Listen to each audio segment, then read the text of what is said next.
Ukraine की missile unit का रूसी सेना पर हमला, जहां सेंटर एयर कमांड की तरफ से किया गया दावा, रूसी हेलीकॉप्टर मार गिराया गया है। रूस के KA-52 हेलीकॉप्टर को मिसाइल से तबाह किए जाने को लेकर यह बड़ी खबर, जहां रूस के अब तक 245 हेलीकॉप्टर तबाह किए जा चुके हैं।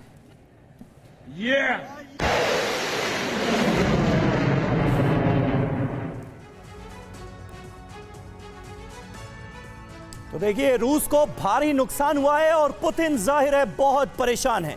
यूक्रेन के रक्षा मंत्रालय की तरफ से जो दावा किया गया है वो हम आपके सामने रखने जा रहे हैं। मारे गए रूसी सैनिकों की संख्या देखिए, 65,000 से ज्यादा, 65,000 रूसी सैनिक हमने मार गिराए। ये है यूक्रेन का दावा। रूसी टैंक तबाह किए 2,526, ये यूक्रेन कह रहा है।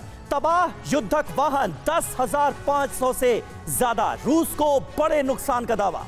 रूसी ड्रोन अब तक 1,220 पूरी तरह से तबाह कर दिए गए हैं। ये अनार उगा के हर साल 1 एकड़ की जमीन पर 10 लाख कमा रहे हैं। उनसे सीखना है तो फ्रीडम ऐप को अभी डाउनलोड कीजिए। ये यूक्रेन दावा कर रहा है और 500 से ज्यादा विमान और हेलीकॉप्टर्स मार गिराए हैं यूक्रेन ने। मिस्टर झा, मेरा सवाल इस बीच आपसे है। सबसे बड़ी बात यह है कि यूक्रेन लगातार दुनिया के सामने ये दावे सबूत के तौर पर, आंकड़ों के तौर पर रखने की कोशिश बार बार कर रहा है, लेकिन रशिया इस तरह की खबरों को सामने आने की बिल्कुल भी कहें कि चाहे वो सोशल प्लेटफॉर्म हो, चाहे वो मीडिया के जरिए हो, एक पाबंदी से लगाता हुआ नजर आ रहा है। दो बातें। एक बात ये, जब यूक्रेन इस बात को पुरजोर साफ तरीके से रखता है कि क्या स्थिति है, कितने रशियन सैनिकों की जान गई है वगैरह, तो ये बात सुनिश्चित हो रही है कि कहीं ना कहीं जो वो कुछ कह रहा है उसमें आंकड़ों का जो हेरफेर हो इधर उधर कुछ, लेकिन ये बात सही है कि रूस की स्थिति गंभीर है। रूस जब ये नहीं कुछ कह रहा है, फिर ये बात और ज़्यादा लग रहा है कि सही बात है जो यूक्रेन कह रहा है। दूसरी बात ये कि यूक्रेन की स्थिति दिनों दिन पिछले अगस्त के अगले हफ्ते से अब तक उसकी स्थिति मजबूत होती जा रही है। अब जो अभी आप रिपोर्ट दिखा रही थी कि किस तरीके से वहां पर 11 रूसी सैनिकों की हत्या कर, अपने ही लोगों ने, 2 लोगों ने उन लोगों की हत्या कर दी।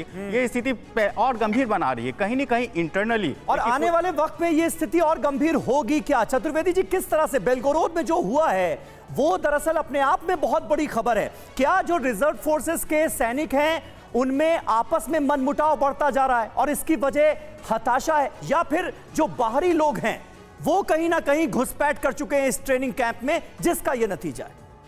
समीर, आपने बहुत महत्वपूर्ण प्रश्न उठाया है। ये जो हादसा हुआ है जिसमें कि हो सकता है कि कोई फ्रस्ट्रेटेड सोल्जर भी हो सकता है रशियन आर्मी का, जिसने इस तरह की घटना को अंजाम दिया हो, लेकिन यह भी अंदेशा है कि कोई बाहर का आदमी वहां पे घुसपैठ कर ली हो और उसने ये अंजाम दिया हो। ये इंसर्जेंसी की बिगनिंग है। बेलारूस के बारे में आपने जो कहा वो मैं समझता हूं, बेलारूस रूस का एक बहुत बड़ा क्लोज सहयोगी है और दोनों मिलके कीव के ऊपर थोड़ा दबाव बढ़ाएंगे, that is towards the western side of Ukraine, जिससे जो आज ईस्टर्न साइड में जो इनकी फौजें तैनात हैं इनको विड्रॉ करना पड़ेगा। बहुत बड़ी बात और बहुत अहम बात आपने चतुर्वेदी जी कही। बेलगोरोद की ये जो घटना ट्रेनिंग कैंप की सामने आई है, ये रूस में इंसर्जेंसी की शुरुआत हो सकती है। बहुत बहुत शुक्रिया, वक्त हमारे पास इतना ही था। इस चर्चा को हमें यहीं पर खत्म करना होगा। आप सभी का हमारे साथ जुड़ने के लिए बहुत बहुत शुक्रिया। ये अनार उगा के हर साल 1 एकड़ की जमीन पर 10 लाख कमा रहे हैं। उनसे सीखना है तो फ्रीडम ऐप को अभी डाउनलोड कीजिए।